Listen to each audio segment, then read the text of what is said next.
American Indian. If you're going to deal with justice, wait just a minute. If you're going to deal with justice, listen to what I'm going to say. Go ahead. If you're going to be a just people in this society, this land here really belongs to the so-called American Indian. Who took it right? That's justice. Okay? Now, if you're going to talk about Christ, you got to go back to the law of justice. The Bible says if you move another man's plot, move his insignia from his plot of land, that is wrong, and you have to pay for that. Reuben is a Seminole Indian. Gad is the North American Indians. Asher is the Brazilian Indians. Naphtali is the Argentinian Indians. Issachar is the Mexican Indians.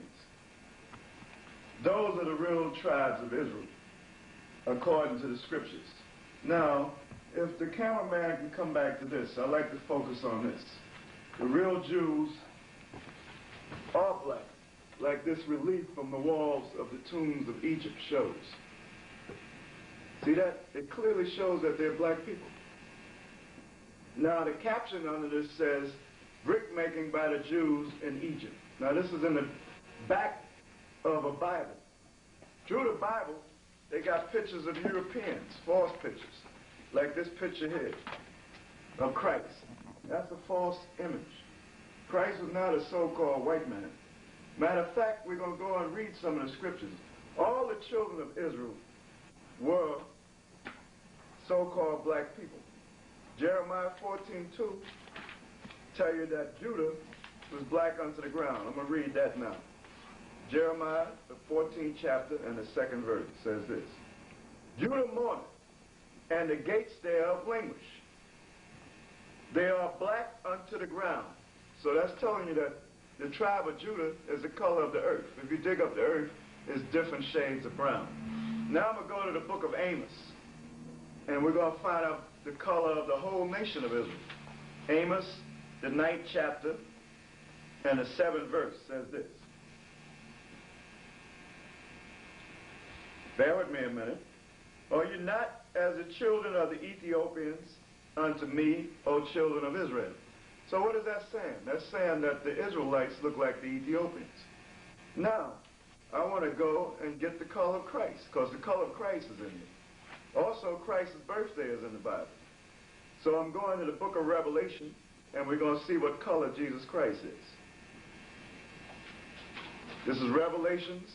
I'm going to read the 1st chapter and the 1st verse, the revelations of Jesus Christ.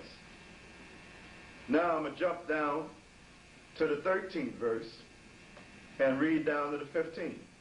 And in the midst of 7 candlesticks, John on the Isle of Patmos saw this vision of Christ. One like unto the Son of Man, clothed with a garment down to his foot, and girded about the paps with a golden girdle, like you see us wearing girdles, because this is the customs of our forefathers.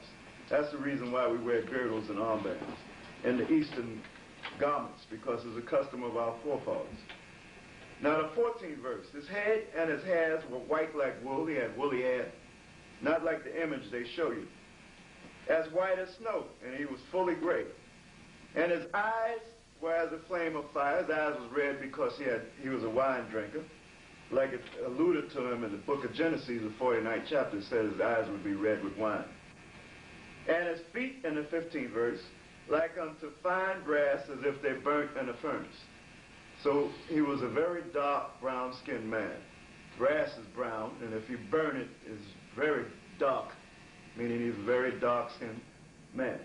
Now, I'm going to go from there and go to the book of Luke, and I'm going to read about Christ's birthday. Because recently you had a holiday called Christmas, and they told you that Christ was born on December the 25th. That's a lie. In the book of Luke, the 2nd chapter, and the 40th to the 42nd verse, it states this.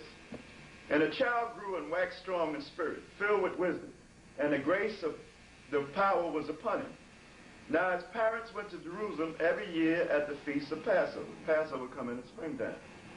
And when he was 12 years old, meaning on his 12th birthday, they went up to Jerusalem after the custom of the feast. So that clearly states that Christ was born in the springtime on the Passover. Okay, now I'm going to pass it on to the next brother, Mashah.